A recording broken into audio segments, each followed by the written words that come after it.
এরপরে আমাদের এক ভাই বলেছেন যে রাসূল সাল্লাল্লাহু আলাইহি সাল্লামের উদারতা এবং সহানুভূতি কেমন ছিল? এটা আরেকটি প্রশ্ন।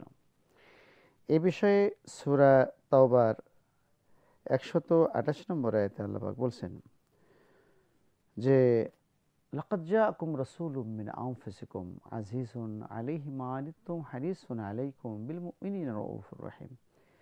তোমাদের কাছে তোমাদের ভিতর থেকেই একজন রাসূল এসেছেন। সুবহানাল্লাহ। লাকাদ জাআকুম রাসূলুম মিনকুম মিন আনফুসিকুম। তোমাদের কাছে তোমাদের ভিতর থেকে আল্লাহ পাক রাসূল নির্বাচন করেছেন, তিনি এসেছেন। আমাদের রাসূল যদি ফেরেশতা হতেন তাহলে তারা মানুষের বেদনা বুঝতো না।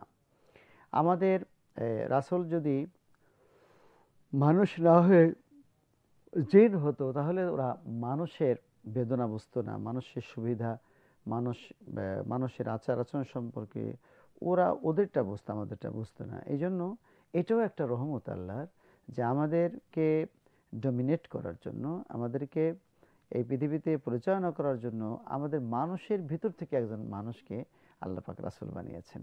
লাকাদ জাআকুম রাসূলুম মিন আনফুসিকুম আজিজুন আলাইহি মা আনিতুম হারিসুন আলাইকুম বিল মুমিনিনা রাউফুর রহিম।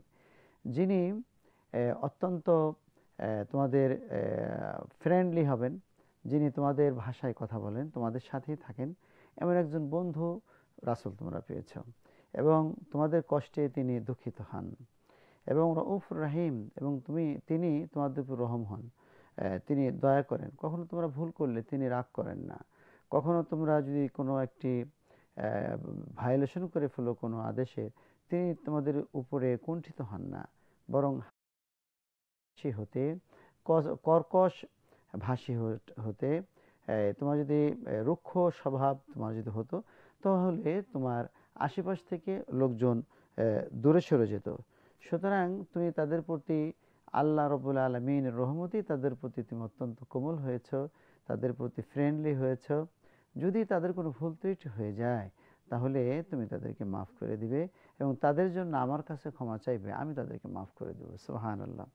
সুতরাং এই যে উদারতা, এই উদারতা আমাদের থাকতে হবে। আজকে যারা ইসলামী নেতৃত্বে রয়েছেন, এই ইসলামী নেতৃত্বের জন্য এটি একটি মহা নিয়ামক একটি কথা। শুধু শাসন নয়, আদরও থাকতে হবে।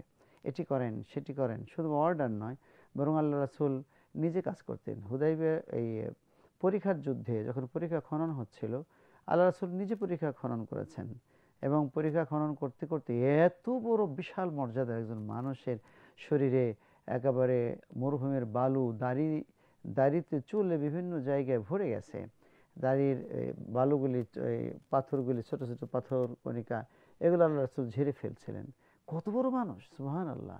রাজা ধীরাজ, সাইয়্যিদুল কাউনাইন, পৃথিবীর বাদশা এবং আখিরাতের বাদশা, দুই জাহানের বাদশা, তিনি মাটি কাটতেছেন। সুবহানাল্লাহ। এই যে তার উদারতা। এবং সাহাবায়ে কেরামগণ অনেক সময় ভুল করে ফেলতেন। রাসূল সাল্লাল্লাহু আলাইহি ওয়াসাল্লামের খাদেম ছিল যায়েদ, তাকে বলেছেন যে আমার জামাটা নিয়ে আসো তো। এই জামাটা আনতে গিয়ে ছোট্ট বাচ্চা এই পথিমধ্যে খেলায় মগ্ন হয়ে গেছে। তা আল্লাহ রাসূল চিন্তা করলেন যে বাইরের মানুষজন আসছে, তাদের সাথে কথা বলতে হবে, জামা চেঞ্জ করতে হবে, তো এখনও আসতেছে না। একটু তিনি হাঁটতে থাকলেন বাইরের দিকে, দেখে একটু এগিয়ে যায়, গিয়ে দেখলেন যে সে একটি খেলা দেখে, মানে একটা খেলা দেখতে মত্ত হয়ে গেছে। তো আল্লাহ রাসূল বাড়িতে গিয়ে সেই জামাটা এনে জায়েদের সামনে থেকে আসতেছে যখন, তখন জায়েদের মনে হলো সর্বনাশ, আমাকে তো রাসূল জামা আনতে পাঠিয়েছিলেন। রাসূল সাল্লাল্লাহু আলাইহি ওয়াসাল্লামের চোখে চোখ পড়ল। আল্লাহ রাসূল মুচকি হাসলেন। মুচকি হাসার পরে জায়েদ চলে আসলো। এই জায়েদ বলেছেন যে আল্লাহ রাসূল কখনো বলেন নাই এই কাজটি করো নাই কেন, এবং এই কাজটি কেন করেছো। সুবহানাল্লাহ। এই যে এত বড় একটি অন্যায় তিনি করলেন, জায়েদ করলেন, তাকে কিচ্ছু বললেন না, মুচকি হাসলেন। তুমি হয়তো ভুলে গেছো, ছোট মানুষ। তিনি এই কথাগুলি মুখে বলেন নাই, শুধু মুচকি হেসে দিয়েছেন। এই মুচকি হাসার শাসনে সারা জীবন সে সতর্ক থেকেছে যে আল্লাহ রাসূল আমার জন্য একবার মুচকি হেসেছিল, যে তুমি তো এই কাজটি সঠিক করো নাই। এই কথাটা মুখ দিয়ে বলেন নাই, শুধু একটু মুচকি হেসেছেন। সুবহানাল্লাহ। কেমন নবী, কেমন উদারতা!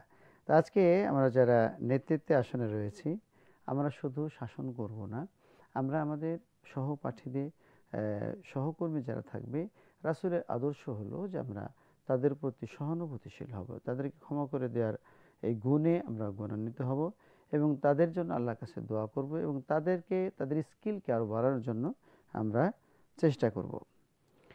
এরপরে